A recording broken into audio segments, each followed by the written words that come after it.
You see a face and your brain makes a decision almost instantly: friend or stranger, safe or dangerous. But imagine meeting a human face that vanished more than 100,000 years ago, a face belonging to a group that was neither Neanderthal nor fully like you.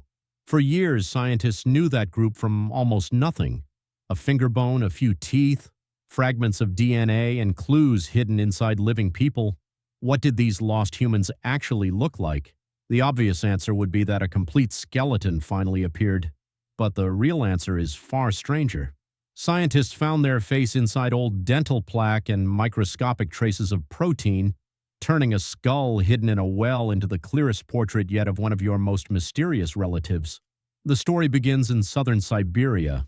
Inside Denisova Cave, archaeologists uncovered a tiny piece of a child's little finger. It looked unimpressive. It was so small that nobody could reconstruct a body, a face, or even confidently name the kind of human it came from. Yet in 2010, geneticists Johannes Krauss and Svante Pääbo helped extract mitochondrial DNA from it. Mitochondrial DNA is a small genetic record passed mainly through the maternal line. The sequence did not match modern humans. It did not match Neanderthals either. It belonged to an unknown branch of humanity, and that branch became known as the Denisovans, named after the cave rather than after any word they used for themselves. Can you imagine discovering an entire population from a fragment smaller than one section of your finger? A later study led by David Reich examined nuclear DNA, the much larger genetic library found in the cell nucleus. That evidence showed that Denisovans were close relatives of Neanderthals. Their ancestors had split from the lineage leading to your species hundreds of thousands of years ago, and Denisovans later separated from Neanderthals. Human evolution was not a ladder. It was a tangled family tree. Different human groups separated, adapted, met again, and sometimes had children together. The borders between them were real, but they were not always permanent. Your ancient relatives did not live in clean museum categories. That became impossible to ignore when researchers studied people alive today. Some populations in Oceania carry significant Denisovan ancestry. Groups in parts of the Philippines, Papua New Guinea, and neighboring regions preserve especially strong genetic traces. Smaller amounts appear across parts of Asia and the Americas. Those genes are not just souvenirs, some became useful. A famous example involves EPAS1, a gene connected to how your body responds to low oxygen. Many Tibetans carry a version linked to Denisovan ancestry that helps with life at high altitude. Long before modern cities existed on the Tibetan Plateau, contact with Denisovans may have passed along a biological advantage that still matters. So where did these people live? At first, the answer seemed simple: Siberia. Then the map exploded. A massive lower jaw found in Baishia Karst Cave on the Tibetan Plateau was identified as Denisovan through ancient proteins. The jaw, called the Siahe mandible, was at least around 160,000 years old. It came from an environment more than 3,000 meters above sea level. That changed the picture. Denisovans were not just cave dwellers in a cold Siberian corner. They were capable of living on a harsh, thin-aired plateau where every breath demanded more from the body. Later work at Baishia Karst Cave found Denisovan evidence spanning a vast stretch of time. Researchers including Dongju Zhang and Frida Welker studied animal bones and a Denisovan rib fragment, revealing people who processed carcasses for meat, marrow, hides, and even bone tools. These were not ghosts drifting through empty landscapes. They were hunters, scavengers, tool users, parents, and problem solvers. They understood local animals. They returned to the same places across generations. What would daily life have felt like at that altitude? Cold air would have cut into exposed skin. Fires would have mattered. Animal fat, hides, and shelter would have meant survival. A group that failed to cooperate would not last long. Then another clue appeared much farther south.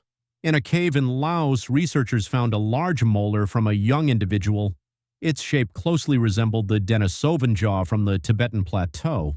The identification was not based on a complete genome, so scientists remained careful. But the tooth strongly suggested that Denisovan-related people reached tropical Southeast Asia. Think about that range: frozen Siberia, the Tibetan Plateau, warm forests in Southeast Asia. A human group once imagined as a small northern population may have occupied an enormous part of Asia. How could one lineage survive across environments that different?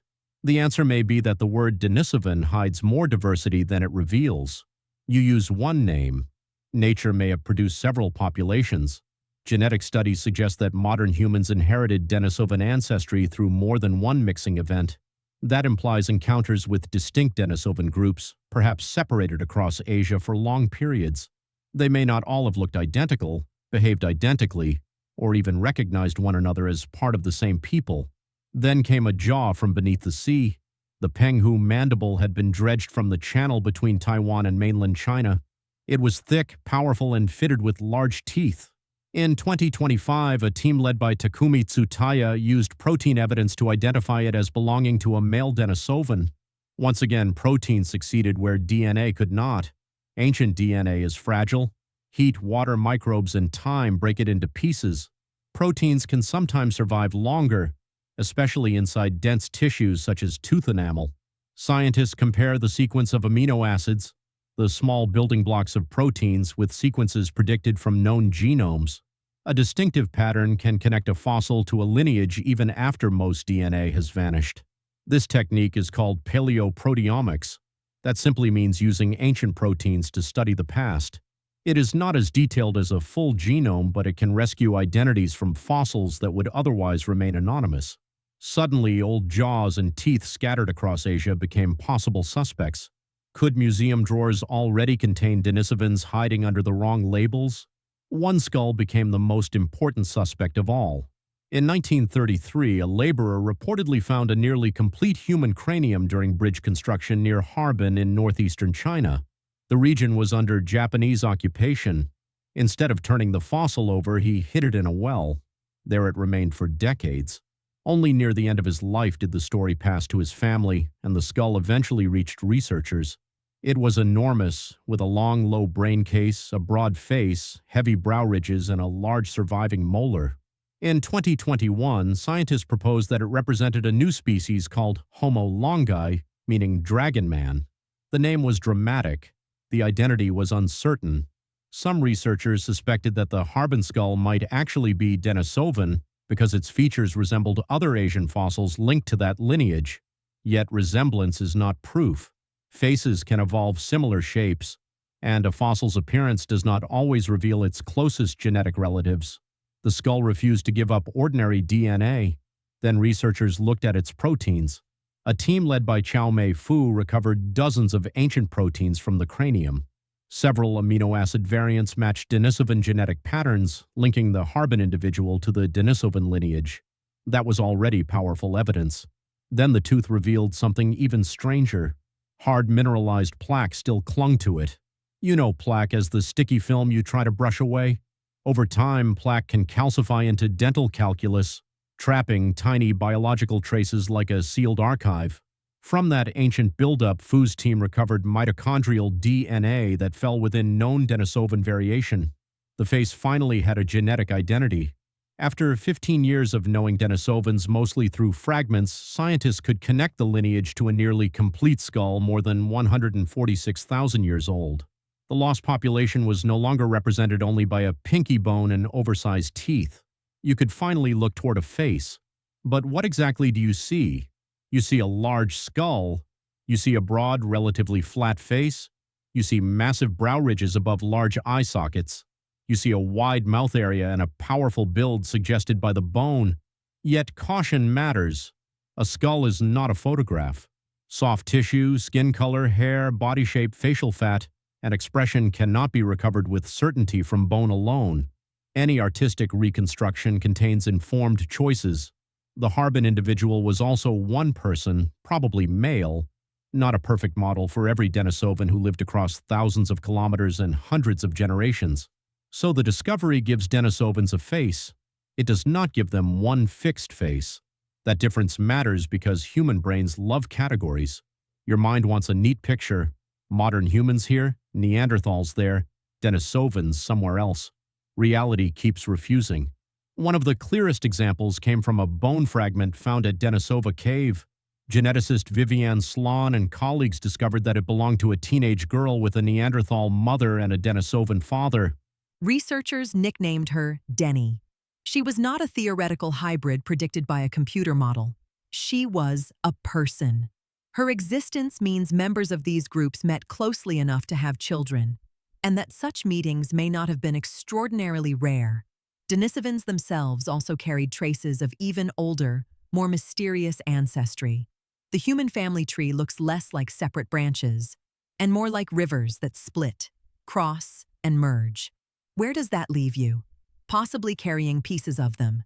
A gene affecting immune response, metabolism, altitude tolerance, or another trait may have traveled through an encounter tens of thousands of years ago.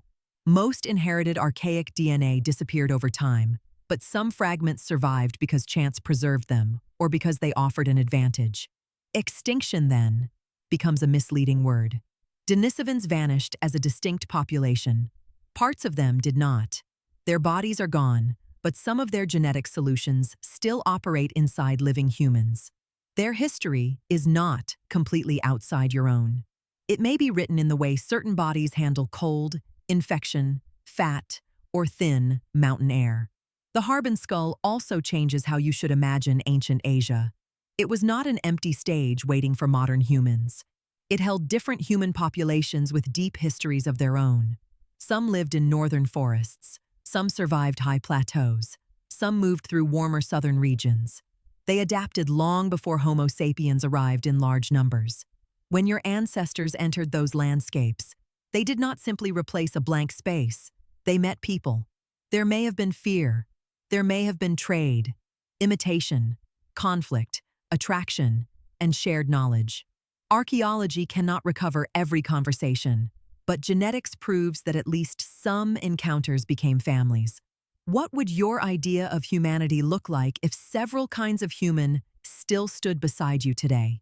That is the counterintuitive twist. Denisovans do not only reveal another extinct species, they reveal how strange your own survival is.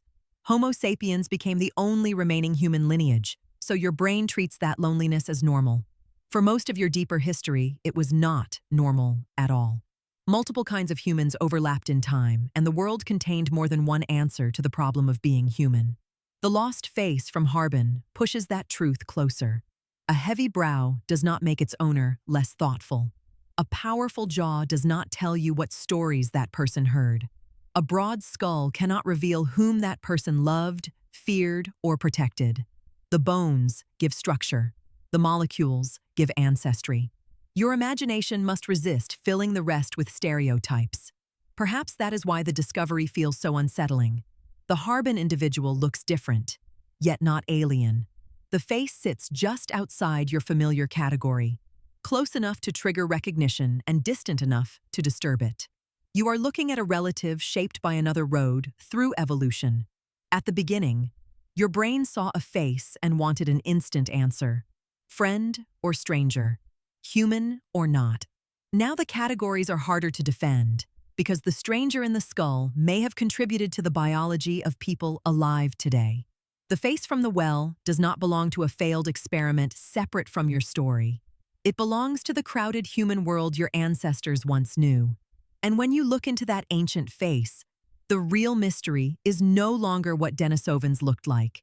It is why you ever imagined humanity had only one face.